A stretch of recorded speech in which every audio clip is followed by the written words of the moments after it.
이어서 야당 이야기 좀 들어보도록 하겠습니다. 더불어민주당 법사위원인 전현희 의원 전화로 만나보도록 하겠습니다. 의원님 안녕하세요. 안녕하세요. 자, 의원님 오늘이 윤석열 대통령 탄핵 청원 관련된 청문회 첫날인데 이 청문회는 무엇을 위한 청문회라고 제가 보면 되겠습니까? 이 탄핵 청원은 국민들께서 예. 150만 명에 가까운 국민들이 명령을 하신 겁니다. 예. 그래서 국회로서는 이 국민의 명령에 따라서 국회법에 따른 그런 청원 심사를 해야 되고 거기에 따른 또 주요 안건이라 청문회를 열 수 있도록 국회법에 규정이 되어 있습니다. 예. 그렇기 때문에 이번 청문회는 국민들의 명령에 따라서 국민들의 심부름꾼인 국회의원들이 국회법에 따른 그런 진상규명 조사를 하는 그런 자리다 이렇게 보시면 될 것 같습니다. 의원님도 윤석열 대통령에 대한 탄핵 사유가 있다 이렇게 보십니까?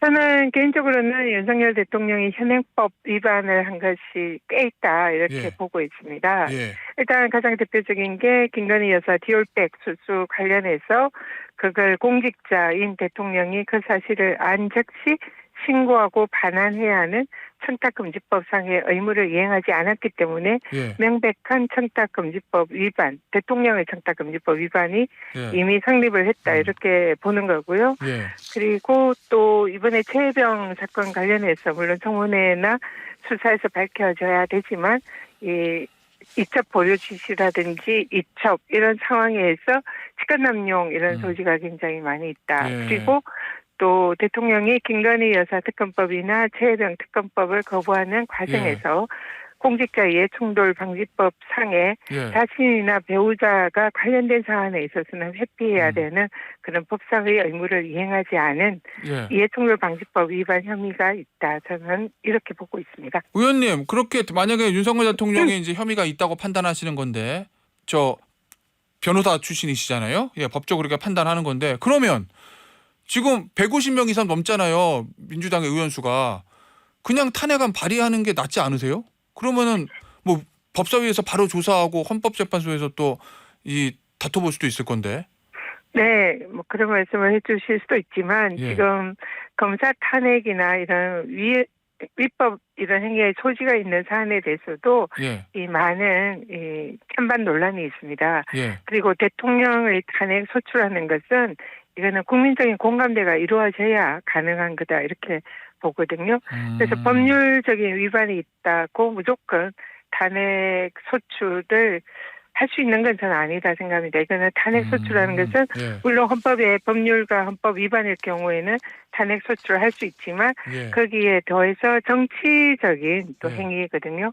그렇기 때문에 탄핵 소추와 가능한 국민들의 공감대와 거기 여러 가지 분위기가 예. 좀 받쳐줘야 된다 이렇게 생각하고요. 예. 그래서 그런 부분에 있어서는 아직은 그 정도까지는 아닌 것 같다. 그래서 예. 좀 더 진행을 지켜볼 필요가 있다 이렇게 보고 있습니다. 앞서 곽규택 국민의힘 의원은 요 탄핵 오늘 하고 다음 주에 하는 청문회 이게 일종의 군불대기적 성격이 있다. 뭐 이런 취지의 얘기를 했습니다. 맞습니까? 여론을 좀 끌어오기 위한 군불대기 빌드업 이렇게 이해해도 되겠습니까, 제가? 그런 목적으로 하고 있는 것이 아니다. 왜냐하면 아까도 예. 말씀드렸지만 이거는 예. 국회에서 예. 청문이 접수가 되면은 당연히 심사를 해야 됩니다. 의무거든요. 네. 그 심사하여야 된다. 그러고 90일 이내에 국회의장에게 보고하도록 되어 있기 때문에 이걸 하지 않는 것은 직무유기고요. 그래서 네. 어떤 목적 의식을 가지고 민주당이 이걸 하는 것은 아니고요. 국민들께서 그런 이제 명령을 주셨기 때문에 거기에 예. 따르는 것이다. 이렇게 예. 보시면 될 것 같습니다. 자, 그러니까 뭐 탄핵을 위한 군불대기나 빌드업 이런 것은 아니고 민주당의 그런 의도는 아니다. 이런 입법 청원이 들어왔기 때문에 거기에 대한 후속 조치로 자연스럽게 이어지는 과정이다. 이런 말씀이신 거죠?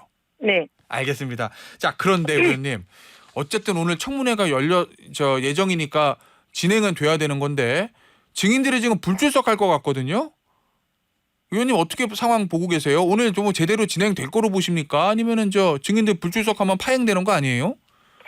일단 저희 청문회에 증인을 합법적으로 의결을 해서 소환 통지를 다 마쳤고요. 네. 만약에 출석하지 않으면은 국회 증인 감정에 관한 그런 법률에 의해서 형사처벌 대상이 된다는 것을 그분들이 불출석할 때는 그런 처벌을 각오를 하셔야 될 겁니다. 예. 그래서 지난번에 1차 청문회 또 그때 불가피한 자유 있는 분 외에는 모두 출석을 다 하셨거든요. 네. 그래서 이번에도 반드시 출석을 하셔야 된다 이런 말씀을 드리고 싶고요. 예.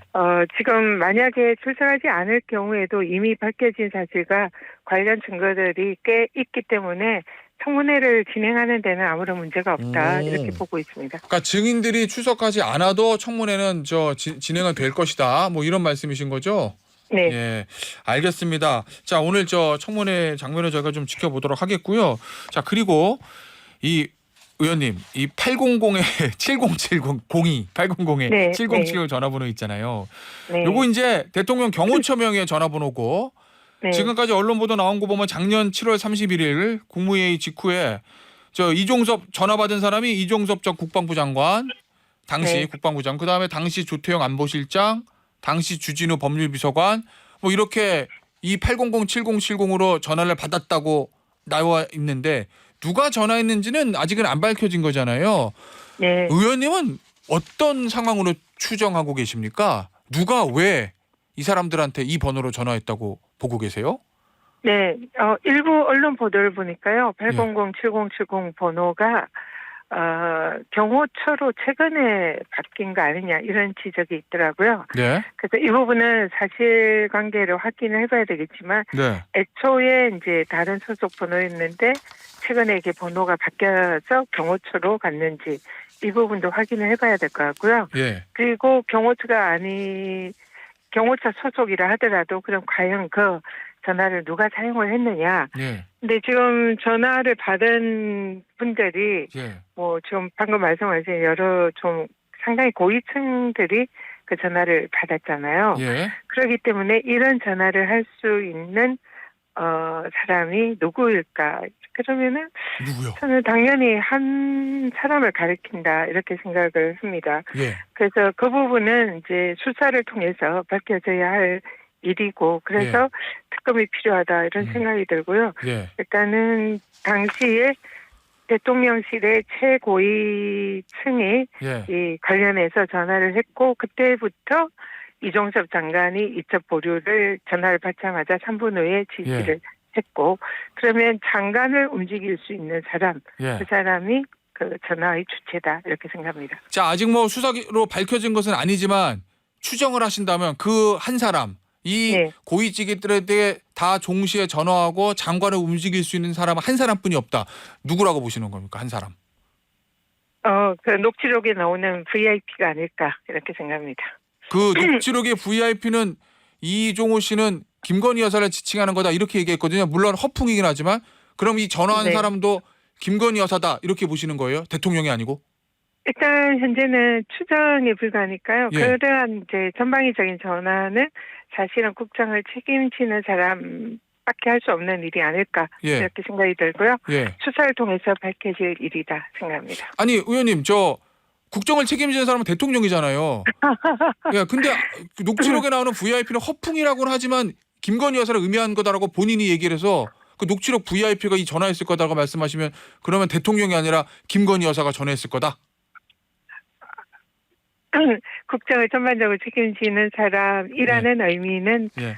대통령이라는 의미죠. 아, 알겠습니다. 전현희 의원은 대통령에 전화했을 거로 추정하신다는 얘기입니다. 뭐 아직까지 수사 결과로 밝혀진 건 없으니까요. 예, 이건 뭐 의원님의 개인 추정과 생각이었다 이렇게 제가 좀 정리를 하겠고요.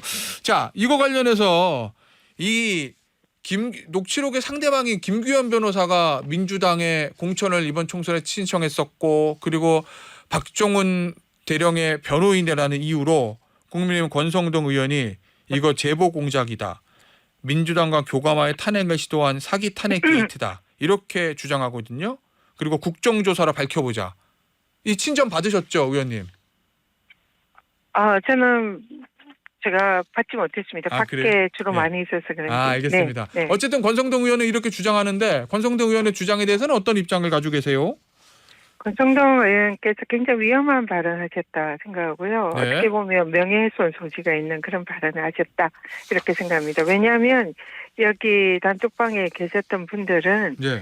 이 사건이 발생하기 훨씬 전부터 이런 사안에 대해서 그냥 사적인 대화를 나누고 있었던 분들입니다. 근데 이분들이 나중에 뭐 이런 임성근 고명로비설 대통령 경로 이런 것도 있기 전에 이런 사안에 대해서 대화를 나눴는데 그런 미래를 예측하는 그런 뭔가 그런 능력이 있었다 이렇게 볼 수밖에 없는 거죠. 그러니까 어불성설이고 그냥 그 당시에 이런 대화를 나눴던 당사자들이 나중에 확인을 해보니 그런 이제 어마어마한 로비 이런 추정 이런 예. 사안에 관여되어 있었다는 것이 나중에 확인됐잖아요. 그리고 제보한 그 변호사도 나중에 알게 된 거지 그걸 처음부터 그걸 작성하고 그런 걸 미래를 예측하고 그렇게 한 것은 전혀 아니라는 것을 녹취록을 보면 다 알 수 있습니다.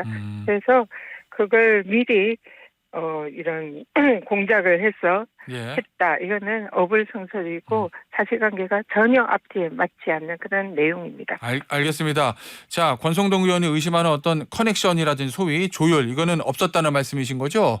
예. 그렇습니다. 알겠습니다. 앞서 제가 좀 잘못 말씀드렸는데 이 친절은요 국민의힘 의원들에게만 보낸 거라고 합니다. 예, 그러니까 전현희 의원은 당연히 못 받으셨겠죠. 예. 네. 자, 저 주제를 좀 바꿔봐서 요 유사한 얘기긴 한데 최상병 특검 이제 재의결을 앞두고 있습니다. 요거 국민의힘에서 소위 말하는 이탈표 어느 정도나 나올 거로 예상하고 계세요? 이번에 재의결에서는 이탈표가 별로 나오지 않을 것 같다는 생각이 들고요. 아, 그럼 자동 폐기될 거라고 네, 보시는군요. 그래서 네, 부결될 가능성이 지금으로서는 높다 이렇게 생각을 합니다. 예. 왜 그렇다고 보시는 거죠? 왜 이탈표가 거의 없을 거라고 보세요?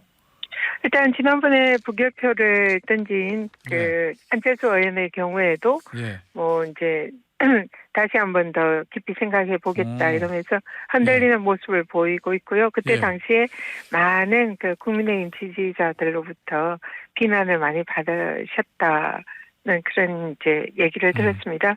그래서 당시에 유일하게 그 특검에 찬성을 했던 안철수 의원도 그렇게 흔들리는 상황에서 그리고 지금 그 표단속이 굉장히 엄청난 작업이 이루어지고 있다 이렇게 알고 있거든요. 그렇기 때문에 그 현재 어쨌든 살아있는 권력인 윤석열 대통령과 그 대통령실 그리고 국민의힘 내부의 친윤 의원들 그런 여러 가지 압박 이런 것을 뿌리치고 소신껏 이 재부결 그 표결에 찬성할 국민의힘 용기 있는 의원들은 그렇게 보이지 않는다 이렇게 생각합니다. 자, 의원님 현실적으로 국민의힘 전당대회 출마 모든 후보들 특히 한동훈 후보까지도 민주당이 추진하고 있는 특검법안에 반대를 명확히 하고 있거든요. 그러면 이제 이거 올릴 때마다 계속 부결 거부권 재의결 이게 반복이 될 건데 이 한동훈 후보가 제기하고 있는 수정안 일종의 제3자 특검 추천 요 수정안 요거 받을 가능성은 전혀 없습니까? 어제 이재명 후보는 안 된다. 김두관 후보는 생각해 볼 수 있다. 이렇게 얘기하긴 했던데요. 토론회에서. 원칙적으로 특검은 권력을 가지고 있는 그 집권 여당 쪽에 장악될 가능성이 있는 수사기관을 믿지 못하기 때문에 공정하고 독립된 기관에서 수사를 좀 해보자. 이게 특검법의 취지잖아요. 더구나 이 사안은 대통령과 그 대통령실 부근의 측근들과 관련되어 있을 가능성이 매우 높은 사안입니다. 그렇기 때문에 당연히 이러한 사건을 수사할 수 있는 그런 특검은 그와 반대된 독립되어 있는 공정성을 담보할 수 있는 그런 특검을 임명을 해야 되고 그것이 여태 대부분의 특검의 임명 방법이었습니다. 근데 지금 한동훈 후보가 말을 하는 것은 대통령이 임명한 대법원장이 그 이제 특검을 지명하자 이러면 야당 쪽으로서는 당연히 그 부분도 대통령이나 집권 여당 권력의 영향력에 있을 가능성이 높다라고 생각할 수밖에 없는 거죠. 그렇기 때문에 여당 쪽의 인사를 수사를 하기 때문에 야당 쪽의 인사가 예. 수사를 할 수 있도록 하는 것이 그동안의 특검의 논리였고 예. 대다수의 특검이 그렇게 진행을 예. 해왔습니다. 예. 그런 상황에서 그런 주장을 하는 것은 이거는 일종의 물타기라고 볼 수 있고요. 예. 그렇기 때문에 여태까지 관행처럼 야당 쪽에서 특검을 예. 추천하거나 임명할 수 있도록 하는 것이 이 특검법의 취지에 맞다. 이렇게 보고 있습니다. 의원님 그러면은 민주당하는 국민의힘에서 계속 반대, 한동훈 후보의 수정하는 민주당에서 계속 반대. 그러면 이거는 결국 안 될 최상병 특검은 법은 통과 안 될 확률이 높겠네요. 앞으로 계속 아무리 진행해도. 그래서 이거는 국민들이 결국 만드실 수밖에 없다 생각하고요. 예. 국민들의 특검을 요구하는 여론이 높아지면 높아질수록 예. 국민의힘이나 대통령실에서 예. 특검을 받을 수밖에 없는 그런 상황이 올 것이다. 이렇게 저는 보고 있습니다. 알겠습니다. 자, 마지막 질문입니다. 박찬대 대표 직무대행이 이 여당 전당대회에서 나왔던 패스트트랙 사건 공소 취하 부분 이거 수사 대상이다 이렇게 밝혔던데 어떤 구체적인 계획을 가지고 계신 건가요? 아직까지는 구체적인 계획을 논의된 적은 없고요. 근데 만약에 나경원 대표가 당시 원내대표가 한동훈 법무부 장관에게 이 공소 취하를 해달라 이런 이제 부탁을 했다면 이것은 청탁금지법상의 부정한 청탁이 이 부정한 청탁에는 무조건 해당하고요. 이게 이제 법적 구성 요건을 가지려면 적어도 뭔가 거기에 대한 이제 상응한 뭐 건품 수수가 있었다든지 아니면 식사를 했다든지 3만 원 이상의 식사를 했다든지 예. 이런 경우에는 이론상 청탁금지법 위반이 가능합니다. 그래서 이 부분도 수사를 통해서 밝혀져야 할 사안이고요. 또 다른 법률 위반 소지도 있다고 보이는데 아직 정확한 내용을 모르기 때문에 예. 그 부분은 제가 지금은 말씀드리지 않겠습니다. 알겠습니다. 오늘 인터뷰는요. 의원님 여기서 마무리하도록 하겠습니다. 지금까지 더불어민주당 전현희 의원이었습니다. 의원님 감사합니다. 감사합니다.